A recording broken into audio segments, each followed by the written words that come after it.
Hi, I'm Tara Jaye Frank, workplace equity strategist and author of the book, The Waymakers, Clearing the Path to Workplace Equity with Competence and Confidence. On today's show, Dove and I get to talk about the 4 things every person needs to thrive at work, what my personal relationship with Dr. Maya Angelou taught me about claiming my space, and the hidden benefits of diversity, equity, and inclusion to every business leader, especially in the face of the Great Resignation and quiet quitting. Congratulations! You are tuned into Dov Baron's Leadership and Loyalty Show, the #1 podcast for Fortune 500 executives and those who are dedicated to creating a quantum leap in leadership. Your host, Dov Baron, he's an executive mentor to leaders like you, a contributing writer for Entrepreneur Magazine, CEO World, and he's been featured on CNN, Fox, CBS, and many other notable sites. Dov Baron is an international business speaker who was named by Inc. magazine as one of the top 100 leadership speakers to hire. Now, over to Dov Baron. Welcome, dear friends, fans, and fellow aficionados of leadership excellence. Thank you for joining us on this episode of the Leadership and Loyalty Podcast. I'm your host, Dov Baron. I'm here to assist you tapping into the one thing in your business that changes everything by transforming meaning into action. Curious to know more? Simply go to dovbaron.com. That's DOVBARON.com. You know, there's a lot of talk about diversity and allyship, and many companies have implemented some significant changes, particularly since the Black Lives Matter movement has started. However, as with any cultural change, people are, of course, skeptical. Is this flavor of the month or flavor of the year? Are we standing around waving flags and trying not to put our foot in our mouth? Or is this really about clearing some kind of a path? What is it that really drives workplace equity and inclusion beyond strategy and systems? Well, according to our guest, all historically excluded people who have broken through to greater levels of professional belonging and achievement have succeeded not by policy or systems. Those things are important, but that's not enough. But they've done so because leaders who chose to remove the barriers, open the doors, and guide them towards their goals. Someone who has been more than an ally, but rather someone who has been a waymaker for that individual. So stay tuned, because that's where we're about to go. As always, we need your help in staying relevant. So please get over to wherever it is you tune into the podcast from. It really helps us, and we do really appreciate it. Do us a favor, rate, review, and subscribe to the show. And you know what? Please share it with other people, because this isn't about hoarding, it's about sharing. If you are a regular listener, big thank you to you for making us the #1 podcast globally for Fortune 500 listeners. And we are, of course, honored and grateful to be cited by Inc.com as the #1 podcast to make you a better leader. All right, let's dive in. Any decent human being wants to stand up for the oppressed. We want to be allies, but is it enough? Are we willing to vote with our feet and walk away from dysfunction? Are we willing to get off the fence and really do something? If so, what can we do? Well, our guest for the next 2 episodes is Tara Jaye Frank, and she is the author of the book, The Waymakers. It's about clearing the path in workplace equity and competence and with confidence. She is a culture and leadership consultant and all-round believer in the ability and responsibility to do better by our talent. Tara works with C-suite leaders and Fortune 500s across to build bridges across from where they are to where they want to be. Tara was recently named as a Success 125 honoree by Success Magazine and is listed among Core Magazine's top 100 most influential Blacks in 2022. Tara Jaye Frank is an equity strategist who was born as a bridge, I'll explain that, and who now shares with top organizations how they can be a bridge too. As such, she has advised and educated thousands of Fortune 500 executives across multiple industries. Ladies and gentlemen, please put your hands together and help me to welcome Tara Jaye Frank. Thank you so much, Dev. I really appreciate you inviting me to join you in this space, and I look forward to having a good time with you today. Well, thank you. We're really honored to have you here. I really appreciate it. I know you're a busy lady. I know you just got back on a plane from another part of the country and rushed back to do this with us. So we really appreciate it. Place we always want to start because, as I said, you and I talked about this off air.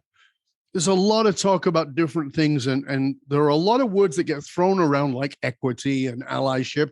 But one of the words that gets thrown around a lot, and I just don't think that people grasp the power and importance of it, is meaning.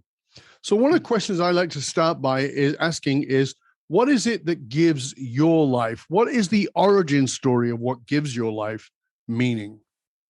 Yeah, this is a huge question, as you know, and I will try not to drone on about it. But, I think sometimes we're not really sure exactly what gives our life meaning until we have lived a little and we're able to look back on our individual journeys and kind of identify the patterns, right? For me, I have always been a very sensitive person. And when I say that, I don't mean I just cried a lot, although that happened too.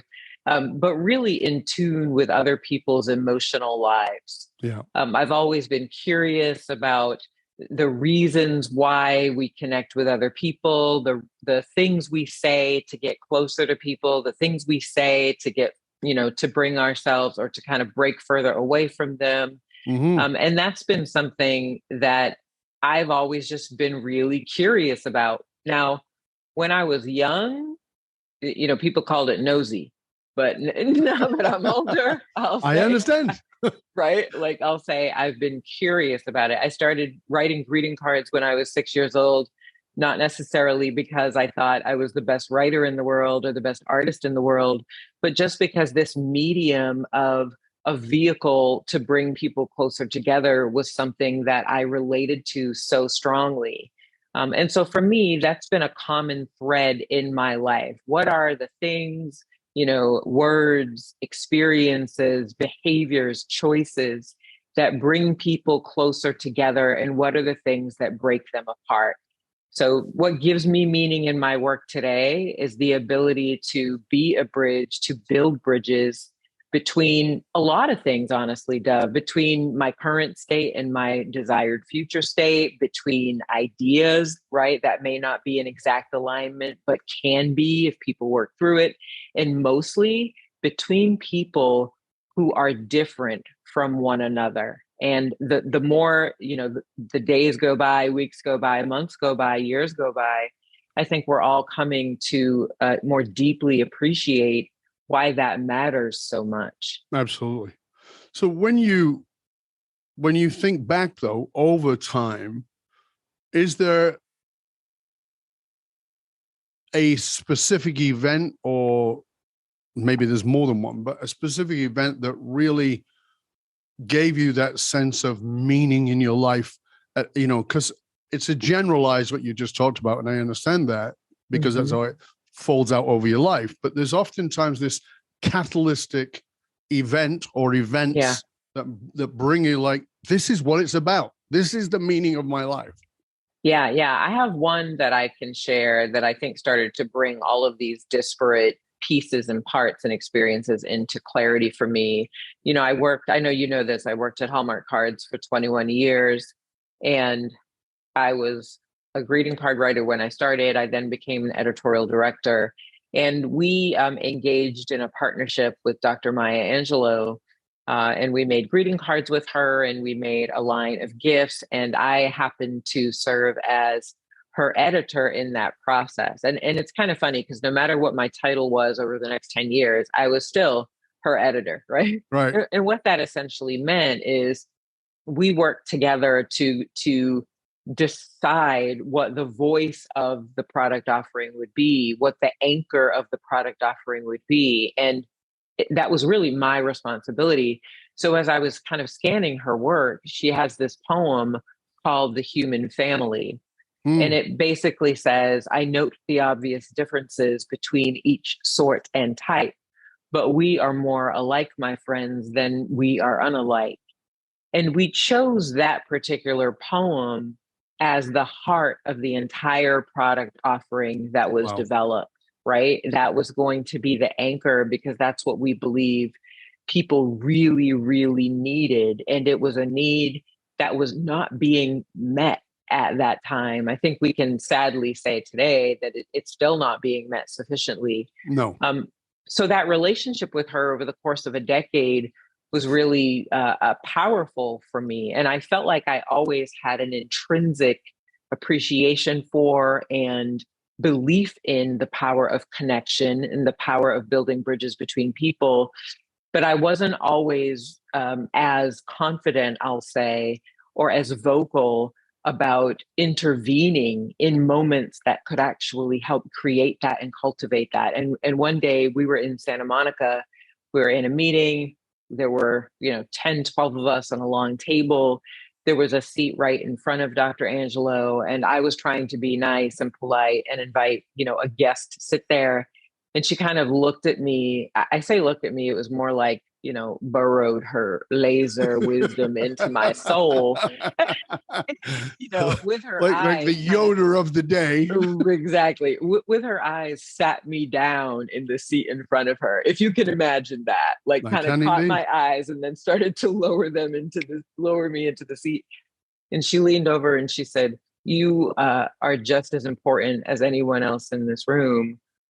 And you deserve that seat as much as anybody else does. And I want you to sit in it, right? And claim your space." Claim your space, indeed. And that for me was powerful because I realized not only did I have something valuable to give to that conversation, to that room, to the ideas that we were discussing, but everybody else like me had value to bring to the table too. And that value is not always invited or respected or appreciated. And I think those are the moments that really started me on this path to say, gosh, if I were to consider my unique gifts and abilities and experiences and how to use them to build more bridges, right? To ensure that everyone has an opportunity to contribute and thrive, what would that look like for me? And here I am.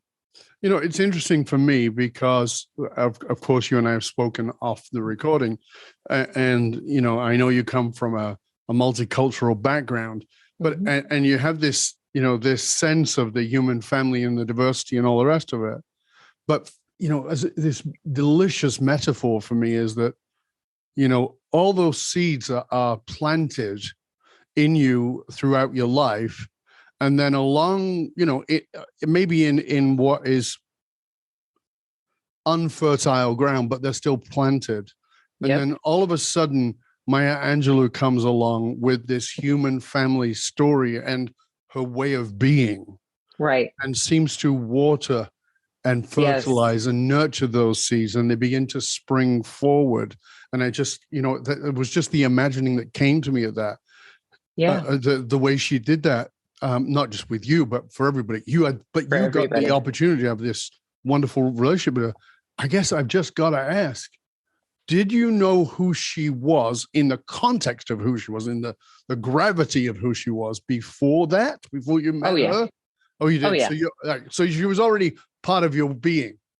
For sure. I mean, right. Like I mentioned, I was writing poetry, etc., since 6 years old. Right. So I ate books for breakfast. I read poets. I knew poets. I was familiar with her work already. And then I went to a historically Black college, women's college. I went to Spelman College in Atlanta, Georgia.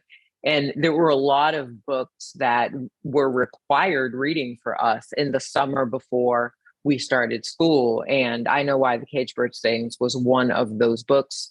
And a couple of her other books were on that list as well. So yeah, that must have been like a massive dream come true then.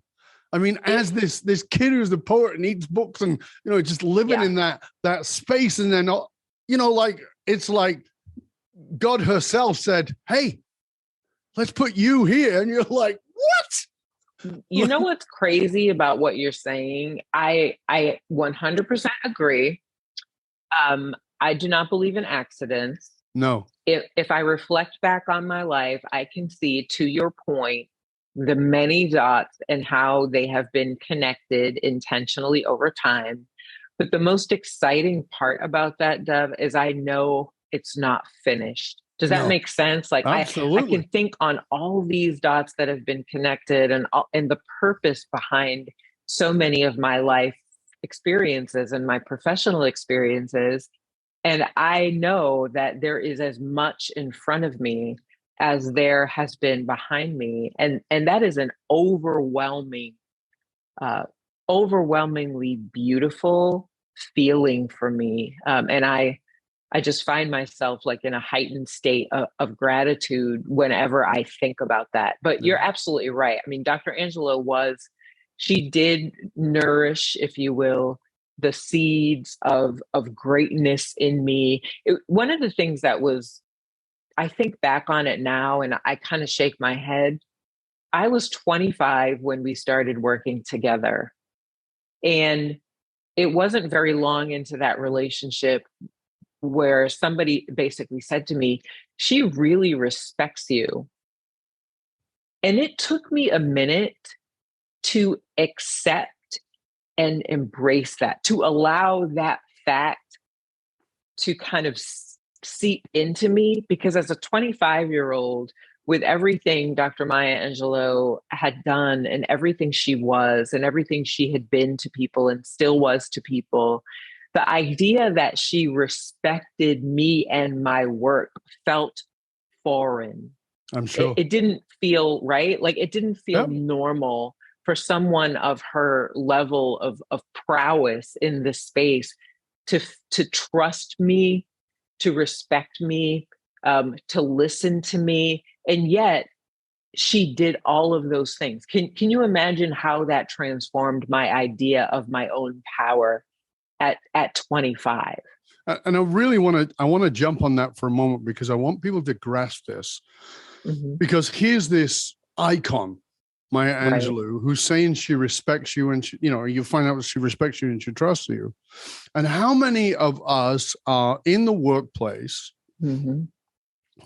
feeling like we're very accessible and we're very, you can reach out to me, you can come by, you can talk, whatever it is, feeling like that, while at the same time, the people who have pedestalized us, and this is the problem, it's not Maya's problem or mine or yours, it's just what happens. Yeah. Somebody's pedestalized somebody. And even though, I say to people, this idea of the open door policy is bullshit. Yep. And I'll tell you why it's bullshit, because those people still have to cross that doorway. It's a threshold into a higher realm. Yes. And so, they, even though you're saying, oh, come talk to me, they can't do it. There's something within them that says you're in another realm. And what was important was the transcommunication of this message of this higher realm, Maya Angelou, to you that lifts you up, which really goes to what your book is about being this waymaker, is being the person who's, and again, you can correct me if I'm wrong, but being this person on this upper echelon of whatever it is, who's saying, no, I'm not better than you. Right. And it's not just bullshit that somebody spits out, but demonstrating that. And like you said, sitting you down in the space to say, claim your space, claim your value. Right. Like that to me is such a beautiful metaphor of what the book is about. So I just go ahead. It's okay. No, I was just going to say, I agree. And I love your example of, we say we have an open door policy, but there's still a threshold. And what we know, Dove, is the higher stakes a conversation we need to have, the wider, right, and more difficult it is to cross that threshold. Absolutely. So we say we have an open door policy. It's easy for me to come to your open door when I want to say something like, hey, are we meeting as a team Friday or not? It's a much different scenario when I have to come to you and say, I feel undervalued. Yes. Like, wow, right? Your open door doesn't mean a whole lot if you're not actively trying to create level ground on a human level, right? With the people that you work with and who work for you.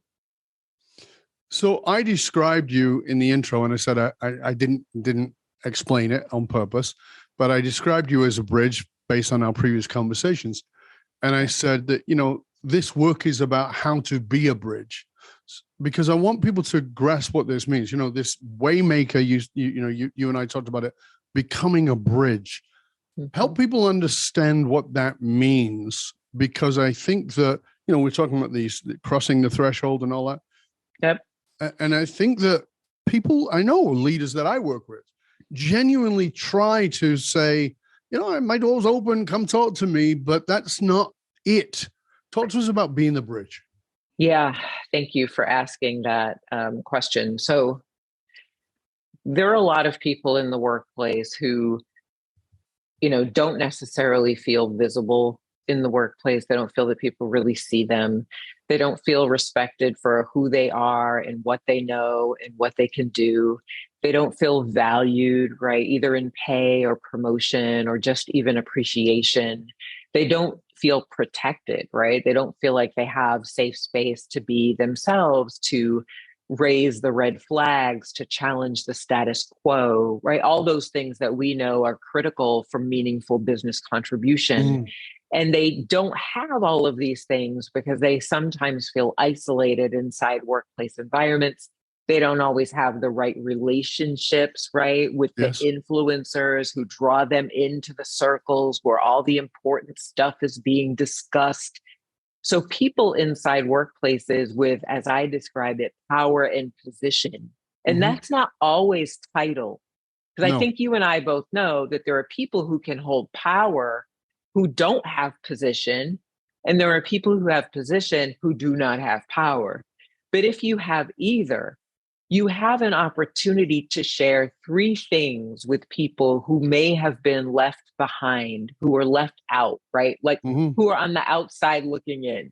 Imagine, a bunch of people in a party having a great time and dancing, and there's music and there's food. There are a lot of people inside our workplaces who are literally outside, peering into that window, thinking and feeling that looks like a great time. And I am not a part of it. Right. Why am I not a part of it?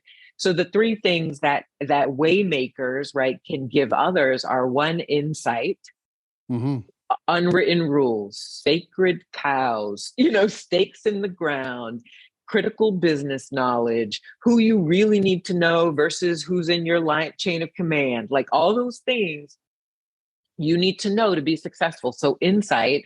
The second is access to power networks, but also to knowledge centers, right? And to information that's going to help you do your job well. And then lastly, opportunity, that big project with that important client, right? That if you do well, is going to catapult you to the next level. These are the things that exist that are being held by the people who have the power inside any entity. And if they continue to hold that close and don't reach out and draw in and share it with other people who are not close to that, then we kind of keep doing what we have always done, right? And the same people are on the outside looking in. So as a leader listening in to the show right now, watching the show right now, they go, okay, so I love the idea, providing the insights, giving people the access and the opportunity, but it's kind of like, how do I filter out? How do I work out who to give that to? Because if I give it generally, then it kind of devalues it. And if I give it to the wrong person, I can have, a situation. So how do I really recognize who needs this, who not only needs it, but will use it, let's use the term, but for the good of all concerned? Yeah. How do I get to that? I think that's an interesting way to frame it, because the way, if I can back up just a second, one of the things I talk about in the book is the 4 talent needs, right? That people need to be seen, respected, valued, and protected. That's true of everybody. Yes. That doesn't mean you tell everybody, the nuclear secrets, but everybody generally wants to be seen, respected, valued, and protected. And that's not true today. So first of all, if you have people who work with you for you, you can give them those gifts you can grant them those gifts off the bat without Yes. expecting that they somehow need to earn them. So there's that. The other thing for us to recognize, especially when we're thinking about promoting people or positioning them for advancement, is I have this thing in the book I call the affinity grid. So let's see if we can play this out a little bit, right? Sure. One dimension is evidence. And when I say evidence, I mean, I know what you're good at, what your results have been, right? What your talents are. Yeah. The other dimension is affinity, right? How much we have in common. Yes. How easily I can relate to you. Yes. How similar our life paths are. Mm-hmm. At the intersection of affinity and evidence, these people have the greatest advantage in any workplace situation. Whether you are doing it on purpose or not, if I went to Harvard Business School and you went to Harvard Business School, and I know what you have achieved and the results, right? And what you're good at, when that next big role comes up, Dove, you're going to come to the top of my mind. Yeah, there's a natural bias based on that affinity. Exactly, which is very human. Of course. So for leaders who have people on their teams with whom they do not share an affinity that they know of, right? Because maybe they've not taken the opportunity to get to know them enough to uncover the common ground or to illuminate the common ground. So if I don't know you, I don't share affinity with you, and I also don't know what you've achieved or what you're good at, you are virtually invisible. So what I say to leaders is your first job is to get to know the people in your charge, because that's the only thing that gives you an opportunity to uncover the common ground, which is a critical first step to advantage. Yeah, like it says here, curiosity. Stay curious. And, that's right. And this is, I do a lot of work with helping people with profiling. And one of the things around profiling is you have got something in common with everybody. So, you go, well, that's not true, Dov. I would have nothing in common with Adolf Hitler. And I go, but you're a vegetarian. And they go, yeah, well, so was Adolf Hitler. Right. You love dogs. Yeah, well, Adolf Hitler loved dogs. There's something that we can all find in that. And of course, those are surface things, but it's taking that time.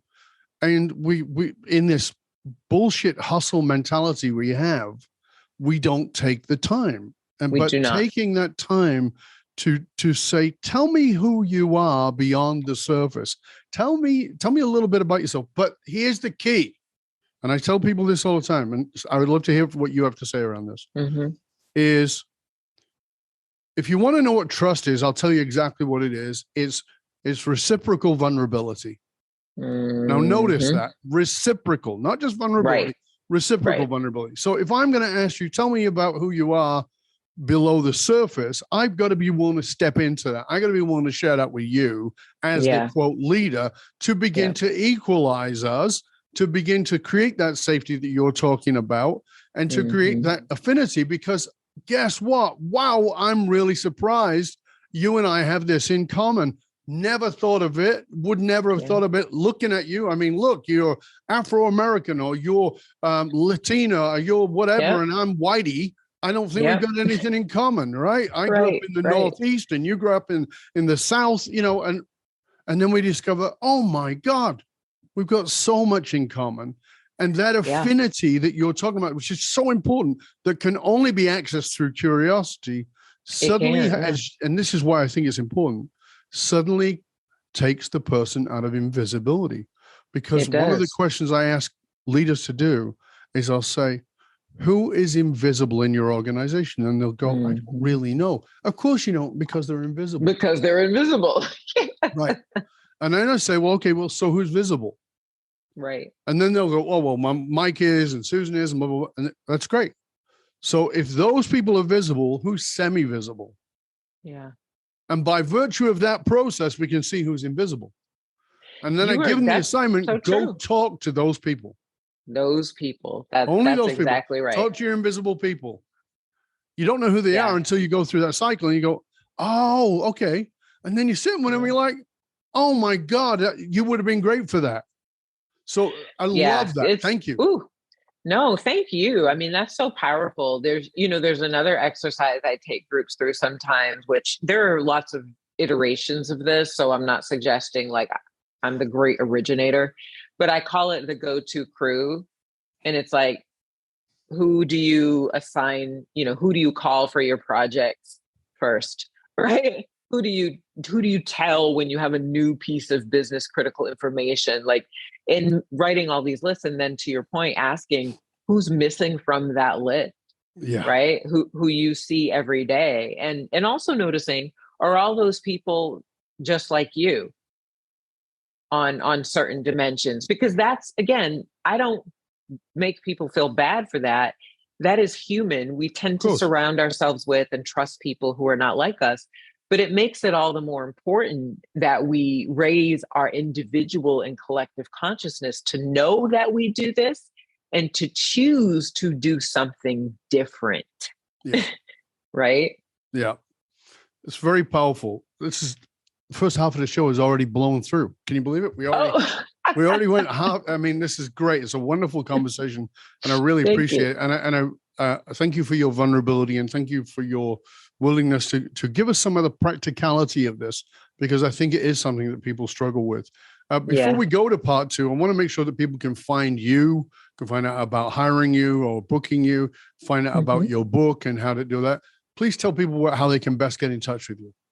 Yeah, thank you for that. I am at tarajayefrank.com. So it's TaraJayefrank.com. I'm also really active on LinkedIn, and you can find me just by my name, Tara Jaye Frank. Other than that, I'm on Instagram, but mostly like those are the two places I hang out the most, right? All the information is there. The book, The Waymakers, Clearing the Path to Workplace Equity with Competence and Confidence. You can find it in any online store. So, and we also have the audiobook is out there. The ebook is out there. So lots of ways, right, to get into it. Wonderful. Well, thank you. We're going to be back in part 2. And for you, dear listener, dear viewer, remember that being an ally is not enough. We have to be a waymaker. If you're an ally, you might see somebody as a little different than you, but you've already seen what's similar. But now, as a waymaker, you've got to be willing to take off the lenses of as Tara just talked about, of your go-to crew, and look for the invisible people that you can build a pathway for, become the bridge for. We're going to be back in just one click for part 2 of the show. Stay tuned and stay curious, my friends. Stay curious. We'll be back in just one click.